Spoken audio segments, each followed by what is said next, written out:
अपने बंधुओं, राष्ट्रीय परशुराम परिषद से पूर्व में परशुराम स्वाभिमान सेना का गठन 2016 में हुआ।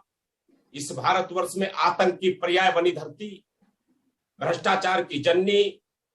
उसका सर्वनाश करने के लिए परशुराम स्वाभिमान सेना का गठन किया गया। हमारे संरक्षक धर्मवीर कपिल जी होंगे, हमारे मार्गदर्शक आचार्य राधा कृष्ण मनोड़ी जी होंगे, हमारे मार्गदर्शक हमारे आदरणीय देवदत्त शर्मा जी होंगे, और शक्ति वाहिनी की राष्ट्रीय अध्यक्ष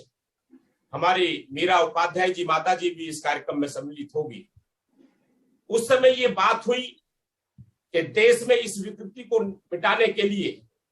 एक ऐसे संगठन का निर्माण हो कि जो राजनीति से ऊपर उठ करके और देश में ऐसी विषम शक्तियों के साथ लड़ने का काम देश के अंदर करे। तो परशुराम स्वाभिमान सेना का गठन किया गया, और सेना के गठन के साथ मेरठ की धरती पर जिमखाना मैदान में वहां पर एक कार्यक्रम हुआ। लगभग 20,000 ब्राह्मणों ने वहां एकत्र होकर के महामंडलेश्वर जगतगुरु शंकराचार्य जी के आशीर्वाद से वहां संकल्प लिया गया, और ये तय हुआ कि ऐसी बहुत सारी जो राक्षस रूपी चीजें हैं, चाहे वो भ्रष्टाचार है, अनाचार है, बलात्कारी है, उनके खिलाफ लड़ने का काम करेंगे।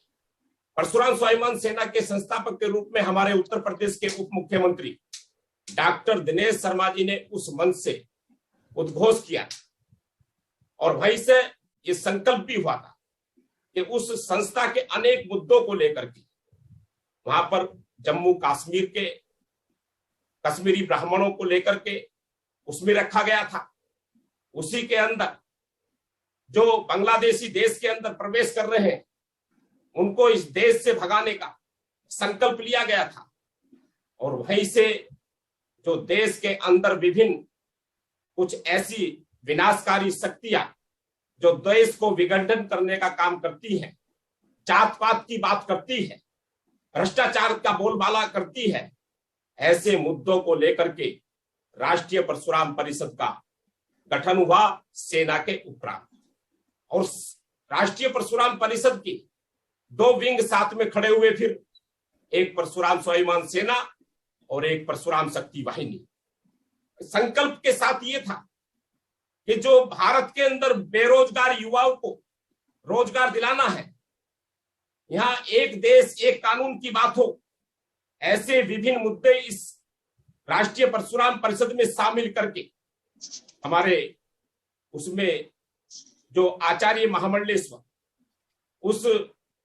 संस्था के प्रथम राष्ट्रीय अध्यक्ष बने, और हमारे कोषाध्यक्ष आदरणीय विनोद शर्मा जी नियुक्त हुए, और देश में धीरे धीरे इस संगठन का विस्तार हो रहा है। और बहुत खुशी हो रही है कि आज